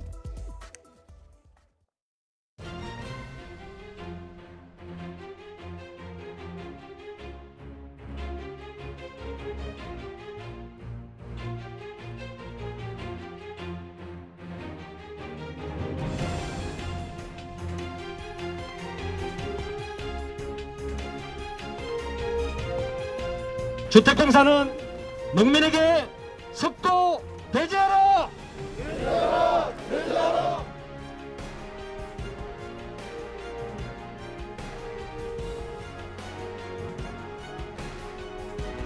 똑바로 해주십시오. 예. 뼈를 깎는 정신으로 거듭나도록 노력하겠습니다. 뼈를 깎을 거면 저희서 여기까지 들어오는데 막지 말아야지. 예, 다시 실책을 겸허히 봐야 됩니다.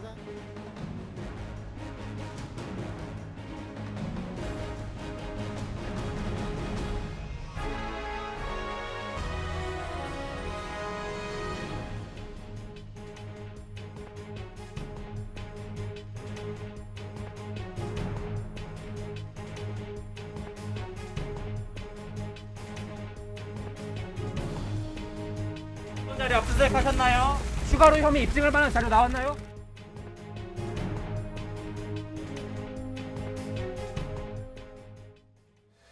네, 4월 재보궐선거가 이제 한 달도 채 남지 않은 가운데 LH 임직원들의 땅 투기 의혹이 일파만파 커지고 있습니다. 가뜩이나 부동산 민심이 싸늘한 가운데 이번 LH 사태는 여론에 적잖은 영향을 미칠 것으로 보이는데요.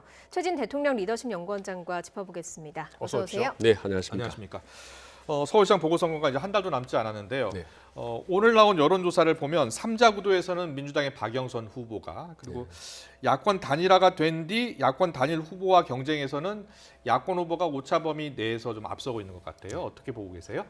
저는 그게 이제 정답이라고 봅니다. 예. 만약에 야권 단일화가 이루어진다면 네. 그 1등 공신은 여론조사라고 봅니다. 예. 그래서 여야가 1대1 구도로 이루어지면 세 가지 이슈를 놓고 민심이 형성이 될 것이다. 예. 네.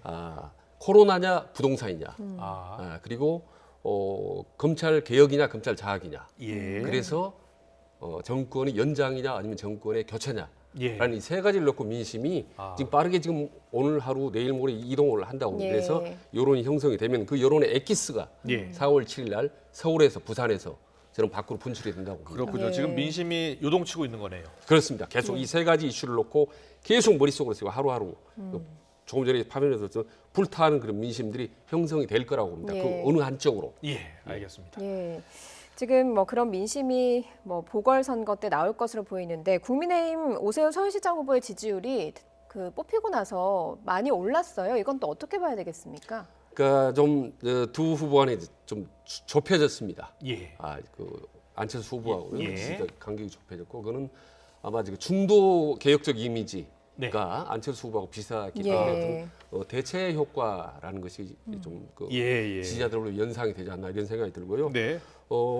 근데 이제 두 사람이 비슷한 그런 네. 중도 개혁적인 이미지가 있는 반면에 오히려 더 그것 때문에 더 치열하게 대결할 예. 가능성이 높다라고 봅니다. 예. 왜냐하면요, 두 사람이 중도적 이미 개혁적 이미지 강하기 때문에 승자는 이후에 중도의 주도권을 잡을 수 있고 예. 그다음에 제3지대의 주도권 나아가서 대선의 주도권을 잡을 수가 있거든요. 예. 근데 승자는 어떻게 보면 킹메이커 역할을 명실상부하게 할 수 있기 때문에 오히려 상당히 본선 못지않게 이번에 경선이 좀 치열하게 전개는 될 것 같습니다. 그렇군요. 예.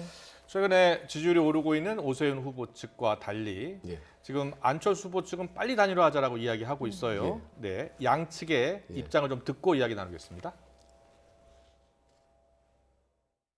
저도 야권 단일화 경선 후보로서 인사도 드리고 또 격려도 받을 겸 해서 찾아뵙습니다. 앞으로 후보 등록일까지 여러 가지 과정들이 있겠습니다만 그 후보 단일화 과정이 원활하게 이루어질 수 있도록 또 많은 역할 도움 부탁드리고 싶습니다. 정말 아름다운 경선을 통해서 단일화돼서 지난 10년 동안 진짜 잃어버린 서울시정을 다시 되찾았으면 하는 바람입니다. 하여튼 저희들도 최선을 다하겠습니다. 예. 지지하시는 유권자분들이 단일화된 후보들이 누가 될지 모르지만 그 단일화된 후보에 대한 지지로 지지세가 옮겨갈 수 있는 그런 형태의 아름답고 멋진 단일화를 하는 과정이 아닌가 그런 생각이 잘 됐네요. 예, 후보님께서 신경 써주신 만큼 최대한 빠른 시간 내에 또 두 분께서 이제 큰 기조에 대해서 이렇게 공감하시는 부분이 있기 때문에 그 공감하는 기조에 맞춰서 최선을 다하도록 그렇게 하겠습니다. 네, 안철수, 오세훈 후보가 서로의 당사를 찾아서 이야기를 나눈 모습을 보여드렸는데 어떻습니까? 단일화 결론이 빨리 나는 게 좋습니까? 늦게 나는 게 좋습니까? 저는 빠를수록 좋다고 봅니다. 예. 왜냐하면 과거 박원순 시장하고 민주당은 예. 동질성이 강하기 때문에 예. 늦더라도 사실 큰 문제는 없습니다. 그렇군요. 지금 아시다시피 안철수와 국민의힘은 상당히 이질적인 요소들이 많이 있기 때문에 예. 하루빨리 단일화를 돼야 서로 조율을 하고 화학적 결합을 할 수 있고 예. 할 수 있는 시간적인 여유를 찾을 수 있기 때문에 예. 그렇습니다. 지금 벌써 3월 17일까지인가요? 18일까지 단일화하기로 예. 했는데 시간이 없죠. 지금 4월 7일 날 선거이기 때문에 예. 그러니까 하루 한시라도 빨리 됐으면 좋겠죠. 가능성이 서로가 화학적 바랄 결합을 겁니다. 위해서는 좀 더 빨리 단일화하는 게 더 낫다라는 말이죠. 예, 그렇습니다. 그런데 여기서 이제 하나 이렇게 만약에 두 사람이 양쪽의 단일화가 이루어지지 못한다면 네. 어느 한쪽이 승리한다 하더라도 예. 그건 상당히 지지층에게 실망감을 주어서 상처뿐인 영광이 될 가능성이 높고 만약에 아름다운 단일화를 이루어진다면 어느 한쪽이 지더라도 예. 그건 상당히 윈윈 게임을 할 수 있다라는 점에서 단일화는 상당히 어떤 두 사람을 위해서도 윈윈 게임을 할 수 있기 때문에 당을 예. 위해서라든지 거의 필수죠. 알겠습니다. 어떻게 단일화가 이루어질지 지켜보겠습니다. 그리고 여권도 단일화의 속도를 내고 있어요. 예. 자, 민주당 박영선 후보, 열린민주당 김진애 후보 오늘 단일화에 세부적으로 합의를 했는데 열린민주당에서 요구하는 조건들을 민주당이 대부분 받았습니다. 예. 직접 듣고 오겠습니다.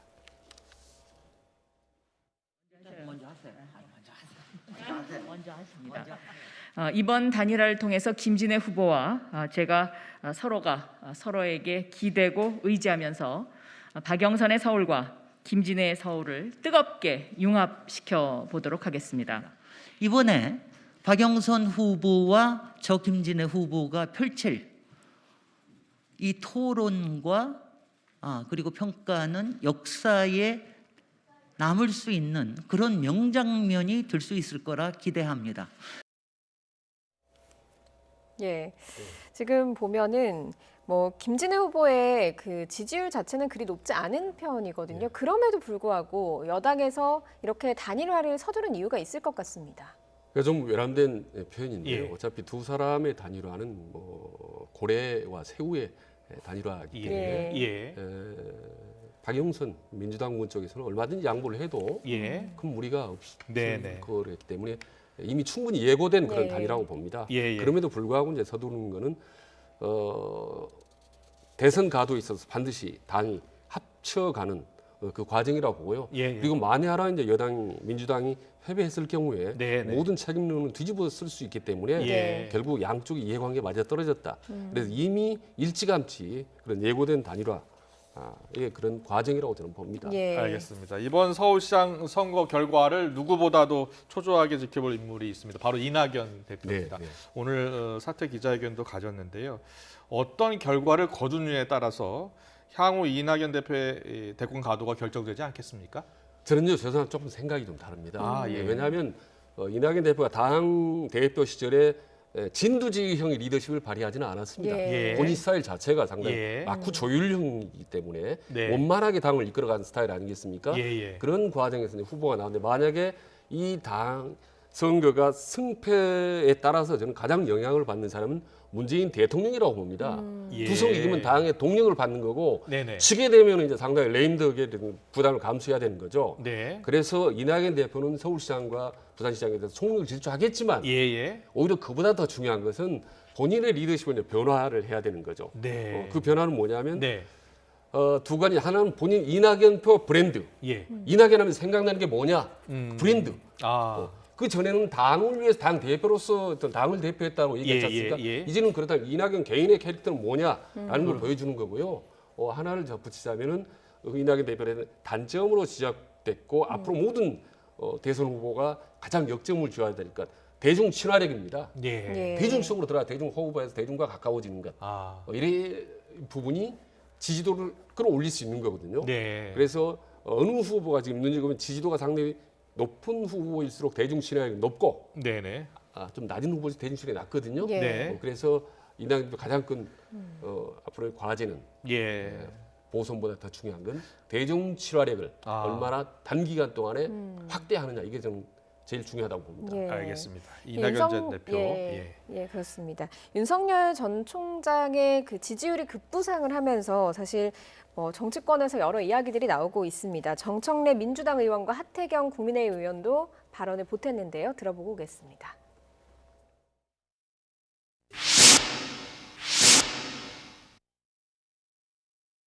저희로서는 좀 사실상 표정 관리를 해야 되는데 윤석열 전 총장이 저는 이제 반기문 꼴 난다 이렇게 생각을 하는데 윤석열 총장도 당장 어딜 나가면 운전할 사람이 있어야 되잖아요. 자기 돈을 써야 되고.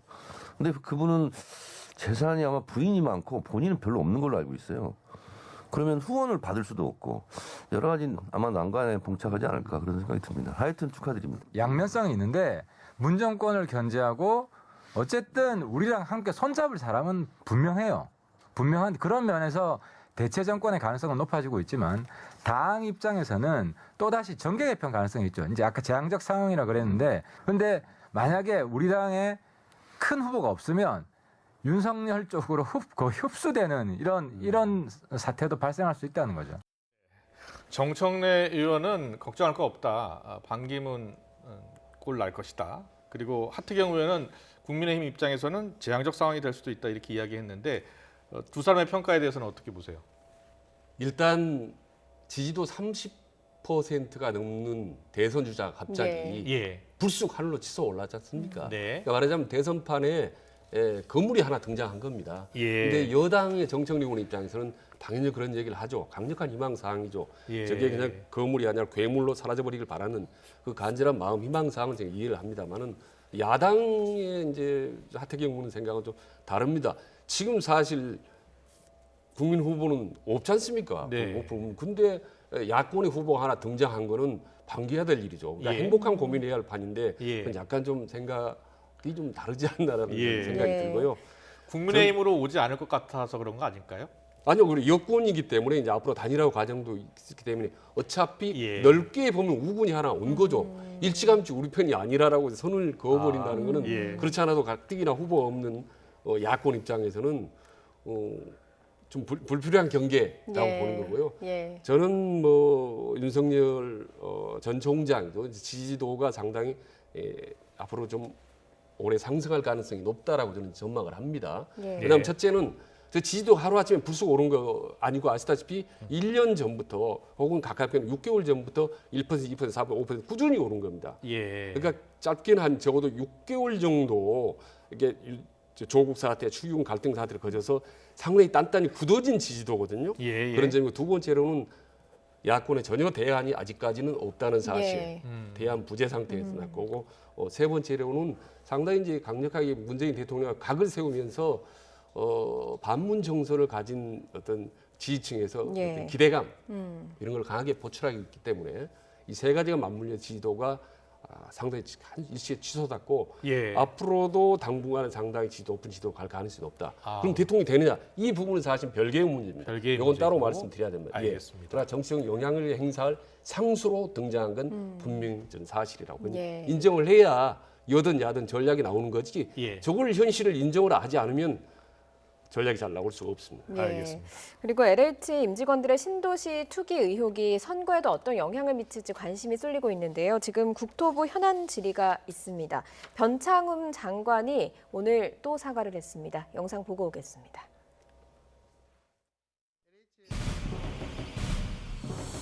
담담한 심정입니다. 불미스러운 일이 발생한 데 대하여 진심으로 통감하고 국민 여러분과 의원님께 깊은 사과의 말씀을 드립니다.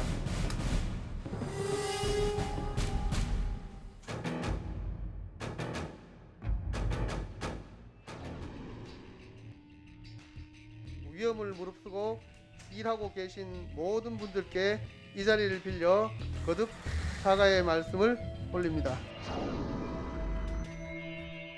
또 다른 오해를 가져올 수도 있었던 것 같습니다. 하여튼 취지가 그게 아니었다는 말씀드리고 좀 유감을 표합니다. 그 잘못된 예를 들고 또 말을 해서 상처를 준 점에 대해서는 깊이 사과하고 반성합니다.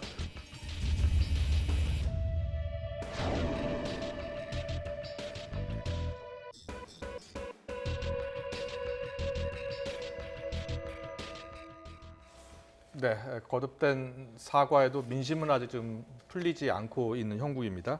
그런데 정치권에서는 이 LH 사태가 이번 지방 재보궐선거뿐만이 아니라 재보선 넘어서 내년 대선까지도 영향을 미칠 수 있는 사안이다라고 보고 있는 것 같은데요. 어떻게 보세요? 저도 그렇게 봅니다. 예. 지금 부글부글 끓고 있는 민심이 기름에 불을 붙였다고 보는 거고요. 예. LH 사태야. 그리고 좀 더 심하게 변하면 저는 핵폭탄 예. 딩이 떨어진 상황과 비슷하다고 봅니다. 네. 지금 문재인 대통령이 잘했다라는 네. 지지층은요. 대부분의 응답의 결정적인 1위가 코로나 사태에 대응 잘했다라는 겁니다. 예. 근데 문재인 대통령이 못했다라는 부정적인 1위는 부동산 정책에 대응을 못했다는 거거든요. 예. 그래서 지금까지는 누가 뭐래도 제가 방송에서 무슨 얘기를 했지만 결국은 막판에 가장 중요한 변수는 코로나. 라는 큰 쓰나미로 여권이 유리할 수 있는 상황인데 부동산이 그걸 계속 삼켜오다가 이번 LH 사태가 거기다 갑자기 빵 폭탄 하나가 더 얹혀져 버려 불이 붙어버린 거기 때문에 이 불이 붙은 이 LH 사태의 불길은 이번 재보선은 물론이고 대선까지 계속적으로 갈 가능성이 높다고 봅니다. 아까 YTN 사건 사진 보면 화면 보면 농민들이 이제 많이 혼동을 했는데요. 요즘 농민들 아시다시피 농사만 짓는 아무것도 모르는 옛날 농민들이 아닙니다. 아니시죠? 많이 깨어있는 농민들이고요. 그리고 이게 그냥 어느 땅에 투기를 한 게 아니라 신도시 아니겠습니까? 그래서 지금 그 SNS 상을 보면요. 분노하고 지금 20, 30대들입니다. 자기 집 마련의 꿈이 이렇게 사라지는 거 아니냐. 불공정한 거 아니냐. 이런 민심이 급속히 퍼지기 때문에 이 민심이 빨리 정부 여당은 수습을 해야 되는 건데 수습을 방법은 아시다시피 빨리 불길을 잡는 방법 아니겠습니까? 어떻게 잡아야 되겠습니까? 불길은 방법은요. 책임적인 위치에 있는 사람은 빨리빨리 경질을 해야 되는 겁니다. 책임 위치에 있는 사람을 빨리 경질해야 된다. 그다음에 진상을 파악해야 되는 건데 진상을 파악해가는 이 과정 오늘 보니까 국회에서 진상조사를 하고 국정조사를 이 와중에 국민들이 이제 불길은 민심이 분노는 계속 치솟거든요. 그런데 보십시오. 아직까지 지금 책임지는 사람이 한 명도 없지 않습니까? 그렇네요. 그렇지 않습니까? 옛날 같은 벌써 장관이나 해당 지역의 임원이라든지 장 몇 명이 바로바로 교체도 경질을 해서 일단 불길부터 보고 그다음에 수습하는 건데 지금 수습하려고 하는데 불길은 계속 번지고 있는데 이걸 어떻게 할 겁니까? 참 그런 부분이 너무 좀 답답한 항상 타이밍을 놓치는 것 때문에 사태를 가리로 말까 나르게 더 크게 막아야 될 그런 상황들이 왔다. 그래서 아마 문재인 정부가 참 뭐 좋은 점, 잘한 점도 많았지만 지금 5년차 집권하면서 가장 힘든 일, 아주 곤혹스러운 일이 바로 LH 사태라고 봅니다. 이거는 어느 특정 지역이라든지 어떤 계층이 아니라 모든 문제에 맞물려 있는 부동산 문제, 그 기름에 불을 붙여버렸기 때문에 이 불길을 빨리 대통령이 잡아야 되는 건데 대통령께서는 이제 신속하게 차질 없이 신도시 문제를 한다 하고 LH공사 직원들, 임원들이 나와서 고개를 푹 숙이고 인사를 하고 사과를 했는데요. 그 정도 가지고는 많이 부족하죠. 그 정도 갖고는 민심의 불길을 잡기가 쉽지가 않다고 봅니다. 예, 뭐 말씀하신 대로 그 불길을 잡는 책임을 져야 되는 사람 중에 변창흠 장갑도 포함되겠습니까?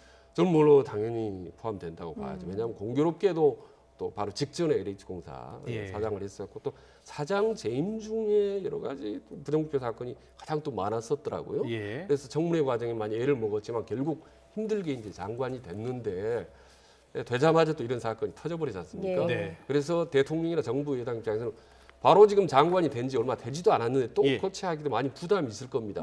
그건 정부 여당의 입장인 거고 그럼 국민의 입장은 어떻게 하라는 겁니까? 예. 그렇지 않습니까? 예. 더 국민의 입장 훨씬 더 중요한 거죠. 그래서 교체하는 것이 많이 힘들지만은 예. 고록스럽고 많이 어려운 상황이 오겠지만 예. 민심을 위해서라면 저보다 더한 결단도 내려야 되는 것이 저는 대통령의 어떤 의무. 알겠습니다. 네, 일이라고 생각합니다. 민심을 수습하는 방안 중에 하나로 책임질 위치에 있는 사람을 빠르게 경질하는 것도 하나의 방법이다. 그런 의견을 주신 겁니다. 최진 대통령 리더십 연구원장과 오늘 정치권 이슈 짚어봤습니다. 잘 들었습니다. 고맙습니다. 네, 고맙습니다.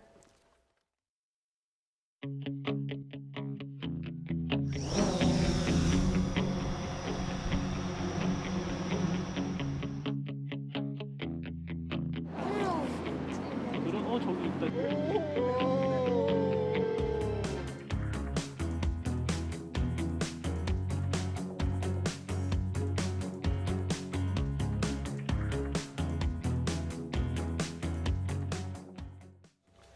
네, LH 직원들의 윤리 의식을 심각하게 따져 묻지 않을 수 없는 일이 있었습니다. 앞서 LH 한 직원이 SNS에 땅을 사는 게 뭐가 문제냐는 식의 글을 올려서 공분을 샀는데요. 이번엔 또 다른 직원이 불법 투기를 옹호하는 듯한 글을 올렸습니다. 또 비속어를 써가면서 일반 시민들을 조롱하기조차 했다고 하는데요. LH 직원들의 현실 공감 능력에 문제가 있다는 비판이 잇따르고 있습니다. 김현우 기자입니다. LH 한 사원이 최근 사내 메신저에 올린 글입니다. 해고되더라도 땅 수익이 평생 월급보다 많다는 내용입니다. 이번에 투기 조사를 받고 있는 직원 13명을 언급한 글인데 부적절 논란이 일고 있습니다. 시민들은 공공기관 직원의 표현으로는 도저히 믿기지 않는다며 분노를 표시했습니다. 공공의 목적을 위해서 설립된 게 공기업인데 LH 직원분들은 공기업의 설립 목적을 아예 그냥 망각하고 그게 망각했다는 게 잘못된지도 잘 모르시는 것 같아요. 기획부동산도 못할 일들을 하고 그렇게 큰 차익을 남긴 것 자체가 지금 너무 화가 나는데 그들의 그 당당함은 너무 화남을 더해서 허무한 심정을 만들게 하네요. 이 직원은 앞서 지난해 10월에는 자신이 직접 불법 투기를 하려는 정황이 담긴 글도 올린 것으로 확인됐습니다. 논란이 일자 농담으로 한 말이며 해당 지역의 땅을 산 적은 없다고 해명했지만 LH는 자체 감사에 들어갔습니다. LH 직원으로 추정되는 B씨도 한 익명 게시판에 시민들을 조롱하는 글을 올려 논란이 됐습니다. 투기 의혹에 분노해 LH 본사 앞에서 집회하는 시민을 향해 28층이라 하나도 안 들린다면서 너무 좋다는 뜻의 비속어, 개꿀이라며 비아냥대기도 했습니다. 앞서 또 다른 LH 직원은 LH 직원이라고 투자를 하지 말란 법이 있느냐는 등의 적반하장식 글을 올려 공분을 샀습니다. 수백억 원대 투기 의혹에다 일부 직원들의 국민을 조롱하는 듯한 표현이 SNS상에 회자되면서 LH에 대한 국민적 분노는 좀처럼 사그라들 조짐을 보이지 않고 있습니다. YTN 김현우입니다. 네, 투기 의혹에 휩싸인 LH, 과연 정보가 허술하게 관리될 수 있다는 것을 몰랐을까요? YTN 취재진이 입수한 LH 내부 감사 보고서를 보니까 이미 수년 전에 신도시 후보지 보안 관리가 취약하다고 자체 진단했던 것으로 드러났습니다. 하지만 감사 이후에도 보안 대책은 마련되지 않은 것으로 알려졌습니다. 김주한 기자의 단독 보도입니다. 2018년 말 LH가 작성한 내부 감사 보고서입니다. 자체 시스템으로 2016년 1월부터 2018년 9월까지 업무 전반을 감사하고 개선점을 발굴해 사회적 가치를 실현하겠다고 적혀 있습니다. 감사 결과에서 눈에 띄는 항목이 있습니다. 3기 신도시 후보지 보안 관리 미흡을 지적한 부분입니다. 후보지 선정 관련 자료들의 보안이 취약하다고 자체 진단했습니다. 구체적으로 들여다보니 실질적인 보안 대책이 없을 뿐 아니라 어느 선까지 보안을 지켜야 하는지에 대한 LH 직원들 이해도도 떨어진다고 판단했습니다. 특히 신도시 지정제안서 등 지자체와 협의한 자료의 보안 관리도 미흡하다고 지적했습니다. 보고서 작성 시점은 3기 신도시 가운데 남양주 왕숙, 하남 교산, 인천 계양 등 1차 발표지만 나왔던 상황. LH는 또 다른 신규 후보지 선정 추진 절차 가운데 보안이 취약한 시기까지 명시하며 자료 누설은 부동산 투기의 원인이 되는 만큼 관련 부서는 대외 유출을 엄격히 관리하라고도 강조했습니다. 하지만 이런 감사 결과가 나온 뒤에도 보안 강화 대책은 제대로 마련되지 않았다는 게 LH 내부 관계자 증언입니다. 그리고 불과 한 달여 만에 보안 유출은 수면 위로 드러났습니다.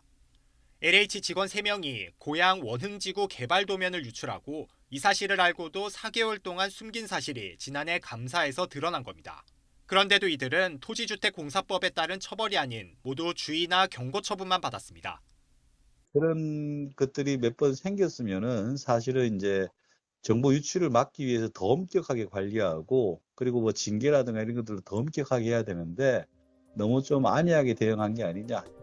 국민 권익과 직결된 민감한 부동산 개발 사업을 추진하면서도 보안 대책은 구멍 뚫린 상태였던 LH.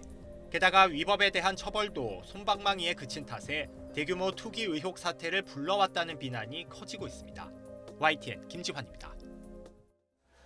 새로운 광화문 광장 조성을 위해서 지난 주말부터 광장의 왼쪽 도로가 지금 폐쇄됐는데요. 이로 인해 출근 시간대 인근 도로가 정체를 빚으면서 불만도 속출했습니다. 엄윤주 기자입니다. 서울 광화문 앞. 곳곳에서 교통통제요원의 호루라기 소리와 끼어드는 차량을 향한 날선 경적 소리가 들립니다. 이쪽으로요, 이쪽으로. 이쪽으로 오세요, 이쪽으로.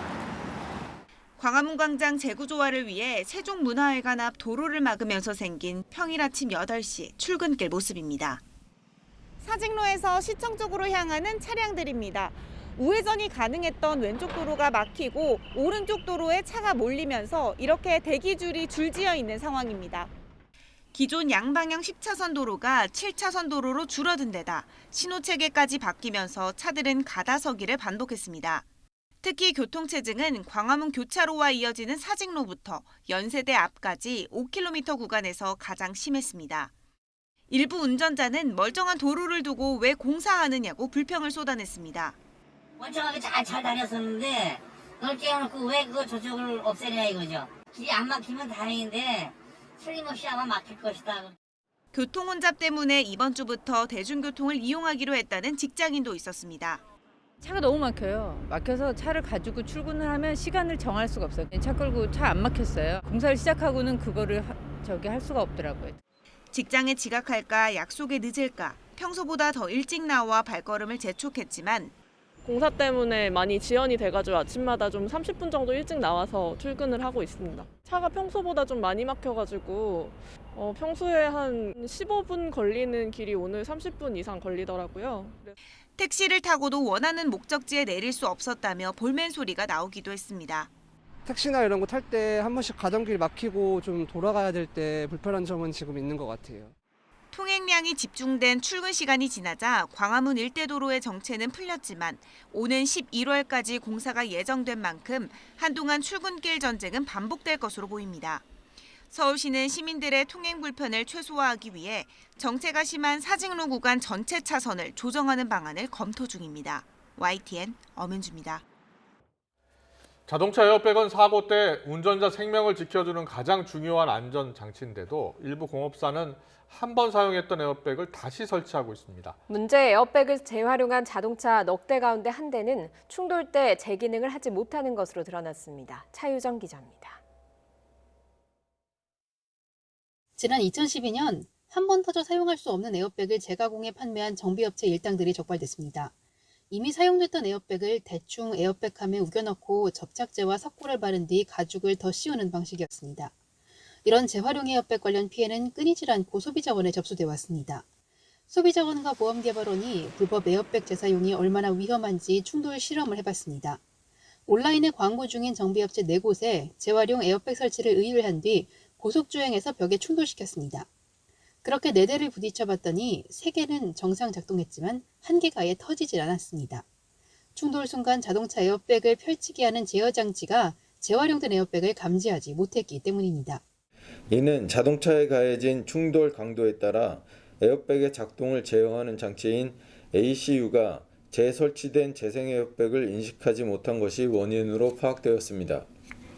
이렇게 위험천만한데도 일부 정비업체는 정품보다 저렴하다는 이유로 재활용 에어백을 설치해주고 있습니다. 소비자원은 국토부에 재활용 에어백 불법 유통과 설치에 대한 단속 강화를 요청하기로 했습니다. 또 중고차 구매 시 성능 상태 점검에 에어백 관련이 빠져 있는데 관련 항목을 추가하는 방안도 요청할 예정입니다. YTN 차유정입니다. 경찰서 같은 공공기관을 사칭해서 랜섬웨어를 유포한 20대 남성이 구속됐습니다. 국내에서 유포자가 검거된 건 이번이 처음입니다. 신준명 기자입니다. 지난 2019년 초 불특정 다수에게 발송된 메일입니다. 고소장이 접수됐으니 출석하라며 경찰이 통지서를 보낸 것처럼 보입니다. 하지만 몸값을 요구하는 악성 프로그램인 랜섬웨어가 첨부된 공공기관 사칭 메일입니다. 해당 메일에 첨부된 파일입니다. 출석 요구서라는 이름의 일반 워드 파일로 보이지만 실행할 경우 데이터가 이렇게 암호화돼 사용할 수 없게 됩니다. 감염된 컴퓨터 화면엔 돈을 보내면 암호를 풀어주겠다는 문구가 뜹니다. 20살 A씨는 지난 2019년 2월부터 6월까지 경찰서나 헌법재판소 등 공공기관을 사칭한 메일을 모두 6,400여 차례 발송해 랜섬웨어를 유포했습니다. A씨는 공공기관에서 보낸 것처럼 속이기 위해 인터넷 도메인 주소 95개를 구매하는 치밀함도 보였습니다. 피해자가 데이터 복원 비용 1,300달러를 가상화폐로 랜섬웨어 개발자에게 지불하면 브로커를 거쳐 수수료 7%를 받는 방식으로 A씨는 부당 이득을 챙겼습니다. 경찰이 파악한 피해자는 최소 120명에 피해 금액은 1,200만 원에 달합니다. 경찰은 A씨를 잡기 위해 지난 2년간 10개 나라와 공조 수사를 벌여 가상화폐 입출금 흐름 3천만 건과 통신기록 2만 7천 개를 분석했습니다. A씨가 IP 주소를 여러 나라를 거쳐 세탁하고 범죄 수익금을 가상화폐로 받은 탓에 추적에 막대한 인력과 시간이 필요했습니다. 랜섬웨어 유포자를 검거한 국내 첫 사례입니다. 경찰은 A씨를 구속해 검찰에 넘겼고 랜섬웨어 개발자도 추적하고 있습니다. 지금도 인터폴과 국제 공조수사를 계속 진행하면서 겐드크랩 등 랜섬웨어 개발자를 계속 수사하고 추적 중에 있습니다. 경찰은 금전을 지불해도 데이터 복원이 보장되지 않고 오히려 범죄를 더 조장할 수 있다며 의심되는 메일을 받으면 안전이 확인될 때까지 첨부 파일을 열지 말라고 당부했습니다. YTN 신준명입니다. 메이저리그 세인트루이스의 3선발 대우를 받고 있는 김광현이 두 번째 시범 경기에서도 4실점으로 부진했습니다. 서봉국 기자입니다. 김광현이 1회 안타 3개와 볼넷으로 2점을 내주고 내려간 뒤 구원 페르난데스가 2루타를 얻어맞습니다. 앞서 김광현이 내보냈던 주자 2명이 들어오면서 1회에만 4실점. 2회 시범 경기 특별 규정에 따라 다시 올라온 김광현은 3회 투아웃까지 버틴 뒤 두 번째 등판을 마무리했습니다. 2와 3분의 1이닝 6피안타 4실점. 넉 점을 내주는 동안 아웃카운트 2개만 잡았던 뉴욕 매치전에 이어 2경기 연속 부진입니다. 지난해 시범 경기는 무실점으로 빛났지만 올해는 2게임 8실점에 평균 자책점도 21.00으로 치솟았습니다. 그나마 1회 이후 실점하지 않으면서 긴 이닝을 소화하고 구속도 147km 가까이 올린 것이 소득이었습니다. 게임이 7대7 무승부로 끝난 가운데 세인트루이스 실트 감독과 김광현 모두 첫 경기보다는 나아졌다고 긍정적으로 평가했습니다. 멘탈적으로 정말 힘들 뻔했는데 그래도 저번보다는 좋은 경기를 좋은 밸런스를 좀 찾았다는 게 다음 경기에 대한 희망이 좀 생겼던 것 같고 올 시즌 치열한 주전 경쟁을 펼쳐야 하는 김하성도 아직은 아쉬운 성적입니다. 6차례 시범 경기에서 빅리그 투수들의 강속구에 고전하며 단 2안타, 1할 5푼대 타율입니다. 빅리그에 도전하는 양현종 역시 불펜 투수로 개막 엔트리 입성이 점쳐지기는 하지만 보다 단단한 입지를 위해서는 남은 경기, 분발이 요구됩니다.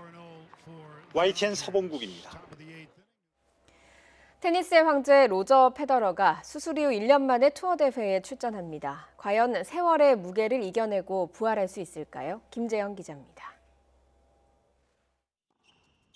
지난해 1월 호주 오픈 준결승을 끝으로 페더러는 코트에 서지 못했습니다. 두 차례의 무릎 수술, 이어진 1년여의 재활.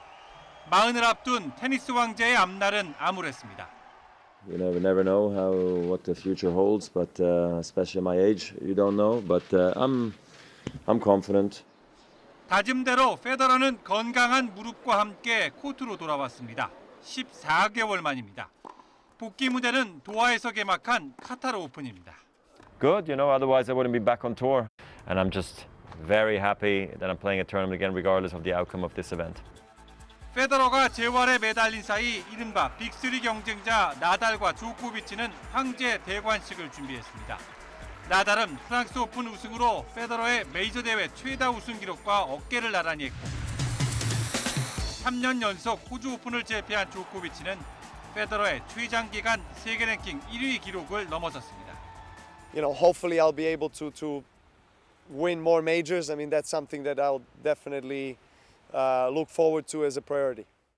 쫓기는 테니스 왕제는 올여름 윈블던까지 100%의 몸 상태를 만들겠다며 기다림을 강조합니다.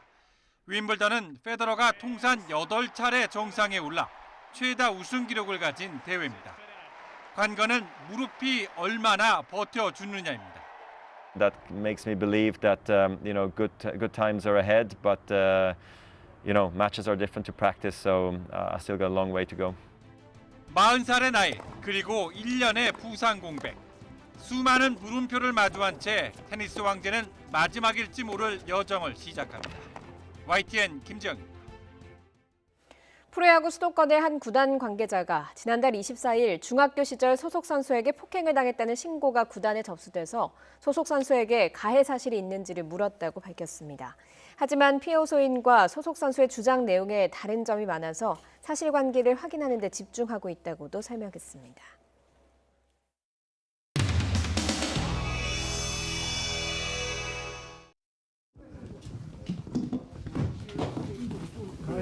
카메라 찍을 카메라로 카메라를 들고 마지막 사진 촬영을 하겠습니다.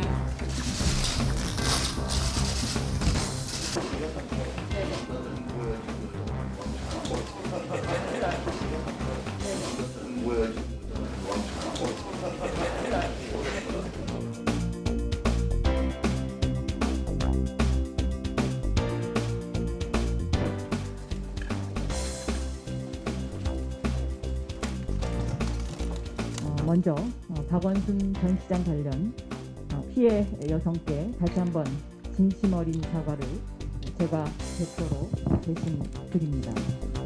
피해자분들. 정영일 여성가족부 장관님 되셨습니다.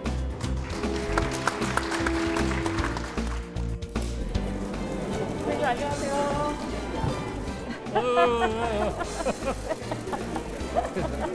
힘들죠.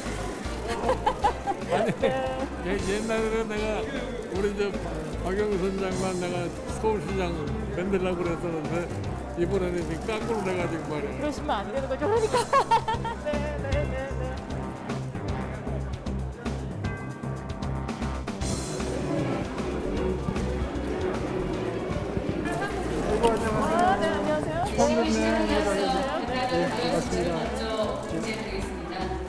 혹시 행사 중에 오늘 여성의 날을 맞아서 사과를 했다는 말씀을 듣고 다소 의아했습니다. 그런 절절한 진심을 담은 사과가 과연 여성의 날이라야 가능한 것인지 묻고 싶습니다. 바로 뵙네요. 제가 오시기로 하셨다고요? 제가 반갑게 맞이하겠습니다. 네.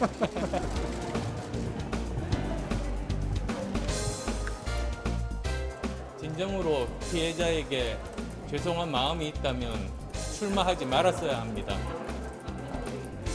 전임 시장 장례식은 물론 장지까지 따라간 사람 아닙니까?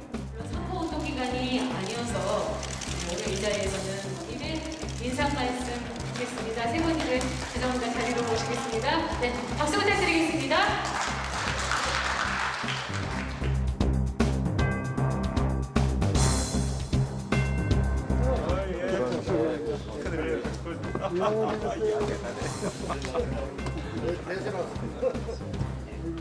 여성이 행복하고 안전한 세계 속 도시 서울로 도약할 수 있도록 최선을 다할 것을 약속드립니다. 저는 세계 여성의 날을 맞아 여성이 활기차고 당당하게 우뚝 서는 부산을 만들겠습니다.